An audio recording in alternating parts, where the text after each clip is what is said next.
It's nighttime. The party was about to leave for more adventures, but Kered decides that he wants to try something else before the party leaves. He tells them that he's going to look at some equipment at the general store and see if he can get anything else that he wants, and he'll be back soon. Of course. So Kered, wandering off, obviously with an ulterior motive. What is that ulterior motive? Well, he picked something up a while ago while exploring along the Sword Coast, and he's kind of been thinking about trying it. Except he doesn't want a lot of people to know, so he's going to go into the forest a little bit. Alright. What I'm talking about is the gender change belt, or also known as the Girdle of Masculinity and Femininity. The cursed Girdle of Femininity and Masculinity, a rare yet oft-discussed magical item, is wrought with the most powerful magic. Anyone unfortunate enough to secure it around their waist instantly finds their gender to be transformed. It is said that not 50 years past, a nameless court jester was beheaded for presenting the girdle as a gift to Duke Lobalan's lover. Kered wants to have an experiment and try what this is like, merely for his intellectual curiosity. Now, recognizing that it is a cursed item, he's obviously going to need to go to the Temple of Helm here and have the priest nail and remove the curse. Now, he's thought about this all ahead in advance, of course, and so this is what he's going to try. Just a moment. Okay. So, putting on the belt.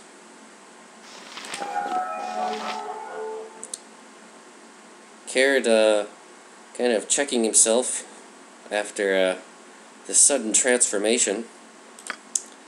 And he's a little taken aback. It feels strange. Should I say she, Keredina, approaches the waterway. Looks into her reflection in the water, and she, I should say, begins to think. Keredina stares long into her reflection in the water, and suddenly she begins to feel a little strange, and some strange wilting music begins to come from all around her, and all of a sudden,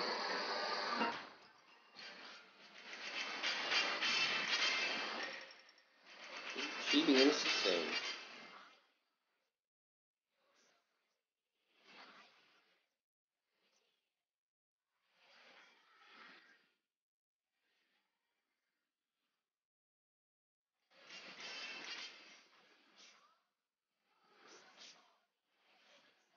And away.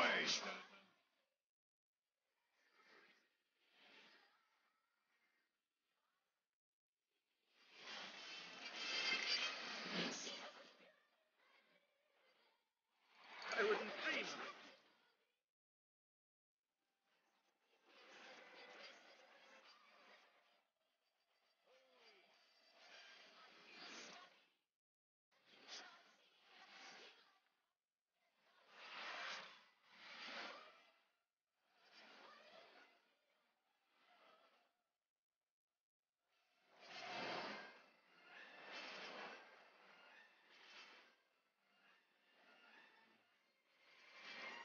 Just as I thought.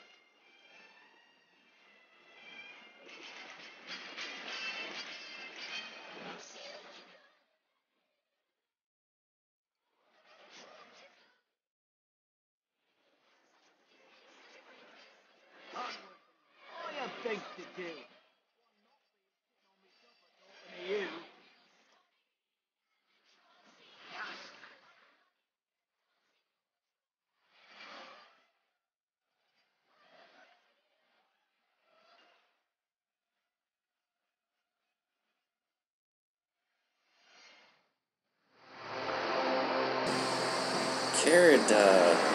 Keredina, starting to get control of herself in her sudden flight of whimsy,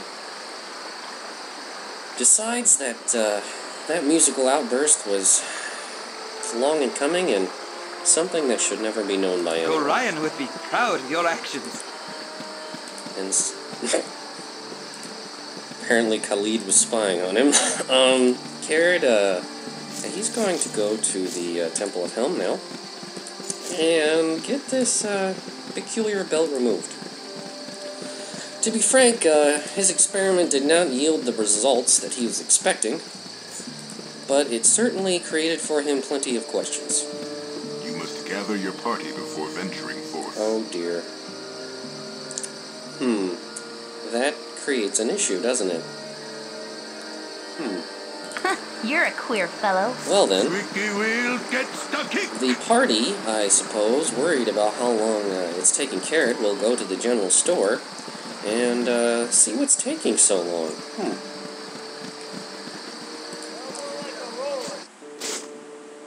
They don't see him inside the general store. They wonder where he could have gone.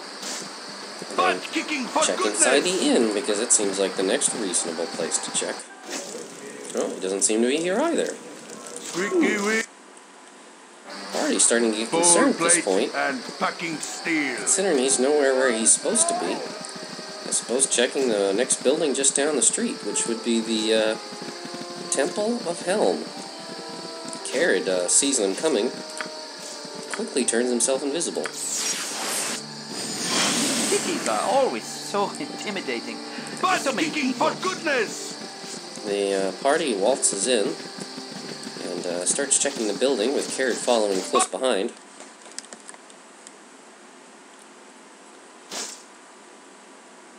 Oh, they don't seem to be here either. Alright, while the party's turning to leave, Kered sneaks over to Naylan while invisible, whispering to him about, well, Naylan, I need you to help me with something.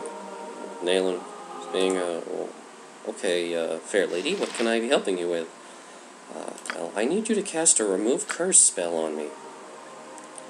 And Naylan says, what kind of affliction affects thee, dear lady? And Keredina just kind of glares at him and says, just do it.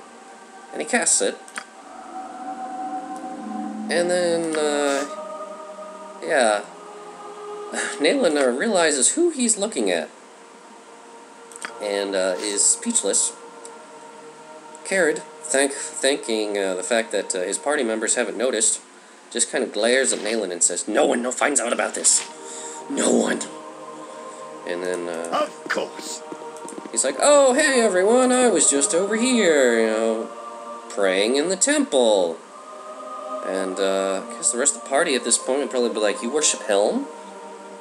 Kered says, sure, of course I do. Who doesn't worship Helm? Well, I mean, other people obviously don't worship Helm, but I do. But that's besides the point. Let's be going along now, shall we? Alright, and everyone just kind of looking at Kered oddly. Not really sure what to make of his peculiar behavior. Jahir would probably ask something to the effect of, why weren't you at the general store? Why did you go to the temple? Kered said, I just answered that question. I went there to pray to Helm. Obviously, why else would you go to a temple of Helm other than, to talk to the priest about services, or obviously to show your devotion to the god of guardians, right? Alright, Emma would probably be laughing at this point, and everyone else would just think him strange. But that's his story, and he's sticking to it. Alright, thanks for watching. Bye-bye.